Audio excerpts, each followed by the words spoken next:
Welcome to Today I Work On. Today we're going to go over the Whisper Quiet Panasonic FV-20VQ3 exhaust fan. That is a bigger fan than the typical 110, 80 or 90 CFM install. The reason why I went with this bigger fan is I have a bigger room.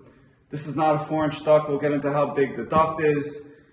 This is not a flex bracket install. You kind of got to jig it up, so we're going to do that. So we're going to go over this fan, what's kind of different compared to the other fans. I'm also going to do another video on the standard fans because I have 4 more bathrooms I need to rough in. And let's open up this box and see what's going on with this bigger fan. The first thing I notice is look how much bigger the plate is, the covering plate, way bigger. So we'll get into that. This is the finished trim. Do not lose this. It's very similar. It's flat. It's actually, it feels a little flatter than usual. Maybe they upgraded these things. So we'll put that there.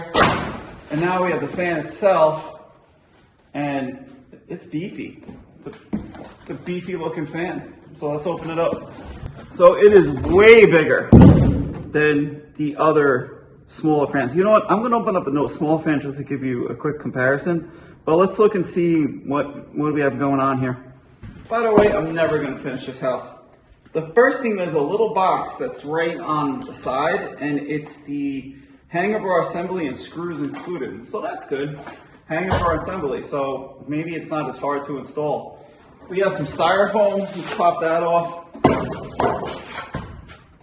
And when you look at the unit, it's definitely beefier. Look at this exhaust hole. We have, it's a 6-inch exhaust. Wow. This baby's going to put out some CFM. Let's see how many CFM it has. We have 190 CFMs at 0.9 zones, or we have, it says 0.25 SP. I'm not sure what that means.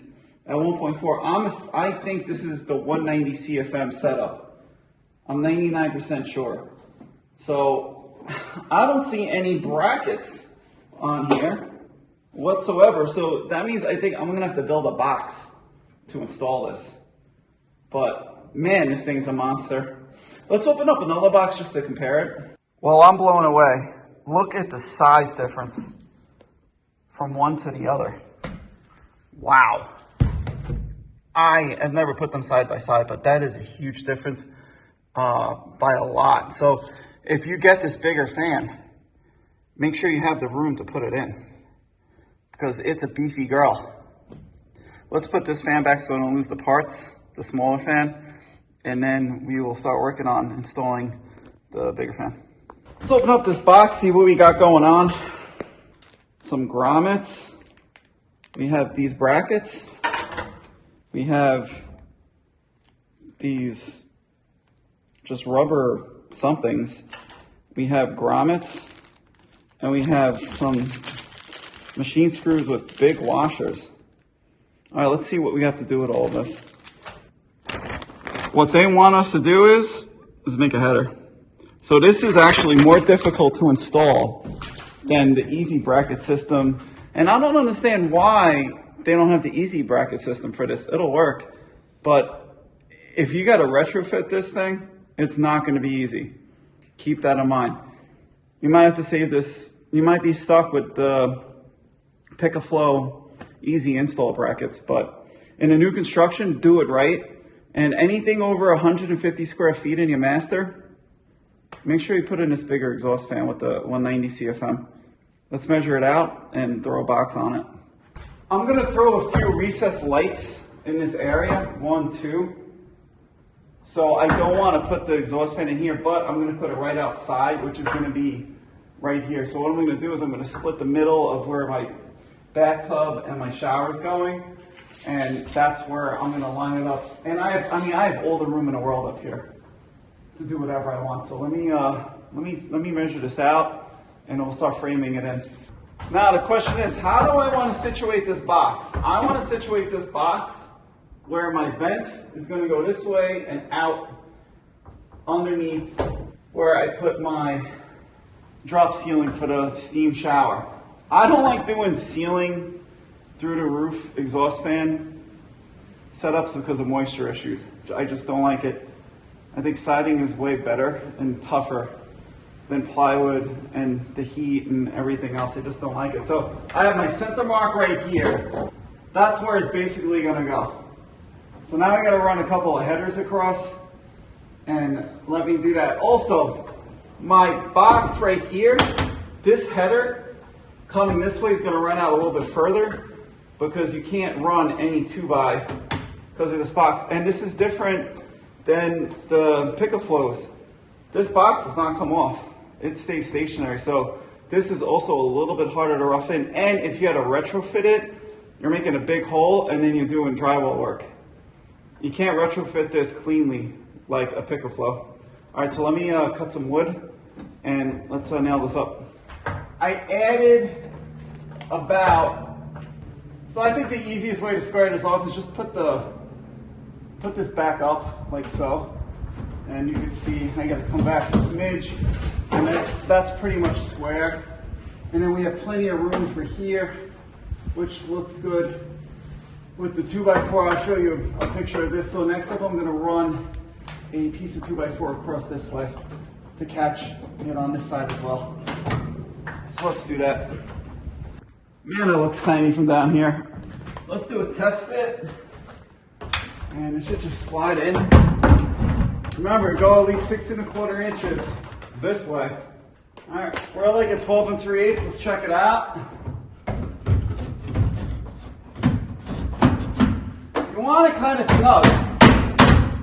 So that looks really, really good. There it is. I'm gonna pull this down, get some screws, and screw it up. And I'm gonna go over the difference between this and the Pick-a-Flow. Working 10 foot high is kind of stinks. All right, let's put this back in. I'm gonna pin it all the way to the corner, hold it up, get my screw going. 1 1/4 inch screw, nothing crazy. Now let's get one screw in. Put in 5 more, and this should not go anywhere. So that's done. Now, what's the difference between this and the Pick-a-Flow? This little lip gets attached to your framing. It doesn't slip in and hit your drywall, because on the Pick-a-Flow, you drill with the provided screws through the frame that's provided, and that's what clamps it together. That is not the case. We also don't have that corner piece that has the duct and the junction box that slides in. We don't have any of those things here, so this is an old school install.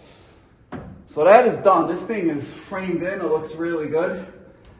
Next up, we're going to wire it up. As you can see, there's one little screw right there, Phillips head.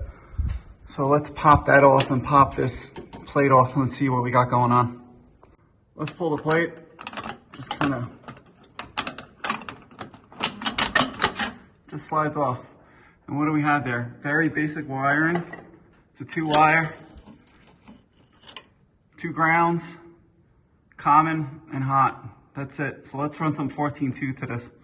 All right, next up, put your Romex connector on. You can use a plastic Romex connector, and then you're going to take off the nut that holds the Romex connector on to the box, and let's shove it in to that hole up top. I feel like that's always cleaner.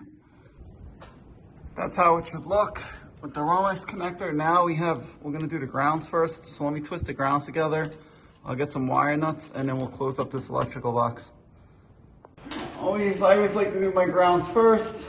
Let's tie this up, make it feel good.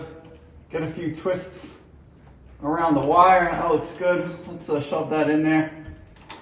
We got 2 to go.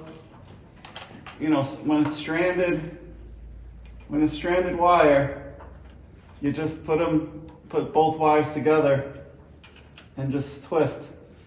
I am going to introduce some Wagos to this build because they make sense. But for now, we're just going to do wire nuts, stay traditional.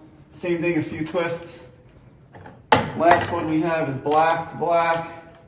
This is a very simple wiring install. So that's done. You know, just pull in your wires, make sure they're good, and then shove them in the box. It's 14 wires, so you don't have to be cheap on it. And there's plenty of room in here. So that's all done. Now we're going to put the cover back on. And that's very straightforward. Last step here is we're going to put the screw into the hole, like so. So that's basically done. Let's go over the duct real fast. Let's remove this tab for the duct. And then we have to put a 6-inch duct onto this monster. I'm gonna have to probably notch out the 2x4 a little bit right here, which is fine. I'll just notch this out. Your 6-inch duct, run it to your closest point possible. It's gonna be flexible. Lastly, there's 2 things I want you to do so you don't have any issues. Number 1 is disconnect this line. And then you want to shove in your little block. That's going to save you from making this all dusty in the future. So I'm just going to shove this in here because I don't want the drywall guys to hit my wire over here and mess this up. So that looks good. Before I wrap up this video, I'm going to do another video on a humidity switch. I firmly believe every exhaust fan in every bathroom should have a humidity switch. You should not turn it on. If it calls for humidity, you could set the different humidities. There's a little dial to set your relative humidity. Do it like that. It'll save your bathroom. Let's recap the video. That's what we got. Another TodayIWorkOn install on a Panasonic fan. This is the second time I think I put one of these in. But this is actually nice to see. I mean, I didn't really go over the 6-inch ducting because that's going to be different. I might do a separate video on that because it is 6-inch, and we'll see what we have to buy for a 6-inch duct like this. But that's a wrap on this video. And make sure, again, put in that protective piece, especially on a new construction, because it's going to be dusty in here for a while. But if you have any questions, please ask in the comments. As you saw, it's very different than the smaller Panasonic fans. And it's a lot thicker by a lot. You're talking, it's about 8-9 inches thick. So you're gonna need a big cavity if you are gonna do this. Luckily, this is a roof and I have all the room in the world. So yeah, thanks for watching. Again, if you like this video, please like it. If you like all my home improvement videos, please subscribe because I have plenty more to go. And maybe I'll do a sneak peek video. Maybe I'll throw this one up now. I'm way behind on this build, but as you can see, we did a lot. And I have a lot of videos to do. Thanks a lot, and I'll catch you next time. Take care.